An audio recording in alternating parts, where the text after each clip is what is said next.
In this YouTube video, I will go through the resume that got Tina an entry-level FAANG data scientist position. And after that, I will provide you with the most important resume tips that could help you land plenty of job interviews. Now before I start, I want to thank Tina for letting me show you her successful resume. Now if you are interested in content about data science, then check out her YouTube channel via the link in the description down below. Now without further ado, let's check out her resume. So this is what the actual resume looks like. Now, it has a simple yet professional design and structure, and I highly suggest you to pick a similar template because it looks neat and doesn't distract the reader from the actual content. Now, if you want to download matching and professional looking resume and cover letter templates, then click on the link in the description for more information. Alright, let's start at the header section. Now here you need to include your personal information, so your name, phone number, email and LinkedIn address, so that the hiring manager can easily get in touch with you. Now you can include your GitHub or personal website URL if you want to showcase projects you've worked on through the years. Now Tina left her address in here and it's a very interesting one, I must say. And I believe her cats are named like that. Anyway, like Tina explained in her resume video, by including this information, the company knows if they need to fly you in or not. Now, I don't think the whole physical address is actually necessary. All they need is the city and state you live in. Okay, that brings us to the education section. So here you need to list your university or the school you've attended, the degree, the majors and minors. Tina also included her GPA score. It's above 3.5 and therefore also relevant to add. If you graduated with high honors, you should also showcase and highlight it in your resume. Now she used bold titles and bullet points to highlight her educational background. Now I would suggest making the degree and honors stand out a bit more, using italics or cursive font style, just like she did here at the working and professional experience section. It's a minor detail though. Okay, so I've seen many successful resumes, but I gotta give Tina extra credits for the way she structured this section. The first bullet point covers what she did, the second the technical side of her activities, followed by her presenting the results.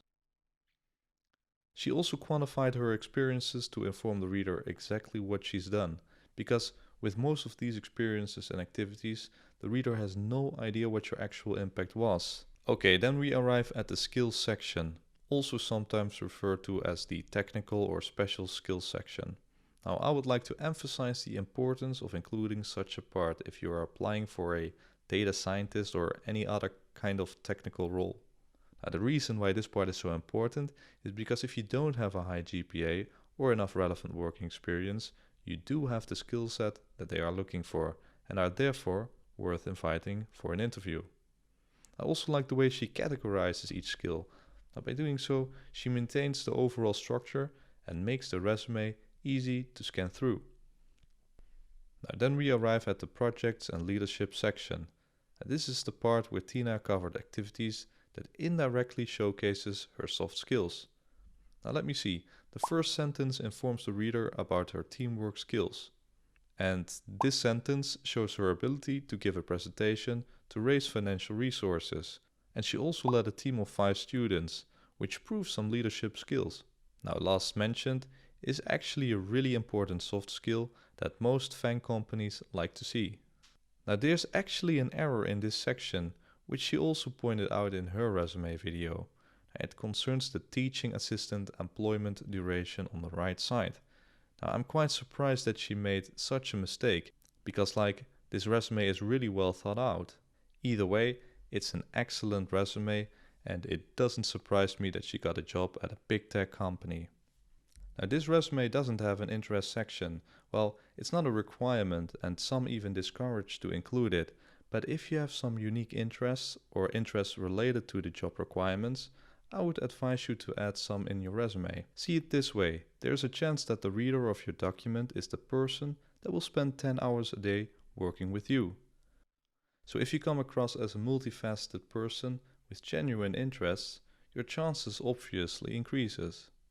But remember, many applicants include commonly used interests, like watching Netflix, traveling or socializing, but then you appear as someone who's kind of dull. Try to make your interest section a bit more quirky. So instead of saying traveling, you could write something along the lines of explore a new country each year. Alright, I hope you get the idea. Okay, next up I want to quickly cover the most important resume tips. Now first off, pick a formal font and font size. Calibri, Arial or Times New Roman will do. Now make sure that the body text is in between the 10 and 12 point font size. Headers should be larger, around the 13 to 16 point font size is most suitable. Furthermore, a professional resume has margins of 1 inch on all sides, which is similar to the normal settings in Microsoft Word.